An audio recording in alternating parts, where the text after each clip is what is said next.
do, and I crank it up every time I hear a good song. I don't know about you, but I want to know how I can play those songs. If you were like me, you would think that an easy way is to play guitar. Now I'm taking lessons to play songs I like easily. Hi, I'm Cort from Washington County. I'm in 5th grade, and I have something for you. A guitar is a stringed instrument where you strum the string so it makes a sound.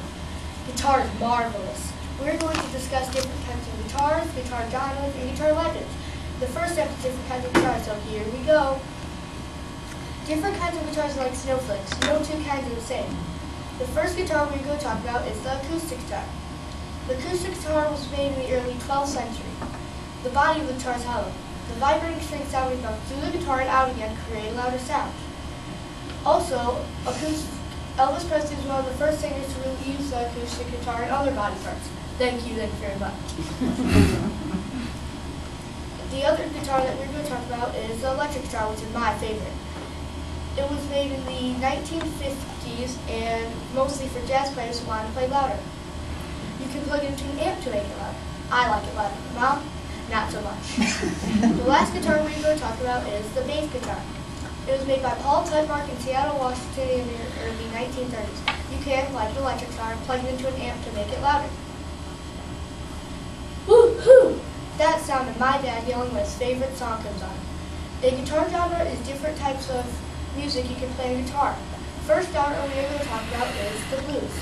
The blues were popular in the early 20th century. The blues were made when African Americans were slaves. They started singing sad songs while working, which became the blues. The blues started almost all types of music. One of them is rockabilly. Rockabilly is popular in the 1950s. Elvis was a rockabilly singer, and rockabilly is the earliest form of rock and roll, which brings us to our next subject. Rock and roll was popular in the early 1950s. Rock and roll is just like blues, only faster and more up-tempo. Why would we talk about guitar if there's no one playing them? We're going to chat about 3 of some of the greatest guitar players of all time. The first guitar player we're going to talk about is Chuck Berry. Chuck Berry is known for influencing the Beatles, and he influenced everybody. Chuck Berry is one of the first African-American singers and one of the first singers to really let teenagers listen to his music. Chuck Berry is still singing, playing, and he's 84. The next person we're going to talk about is Eric Clapton. Clapton has been referred to as one of the most important and influential guitarists of all time. Eric Clapton ranked 4th in the Rolling Stone 100 greatest guitarists of all time. Eric Clapton gave a guitar for free to his friend George Harrison from the Beatles.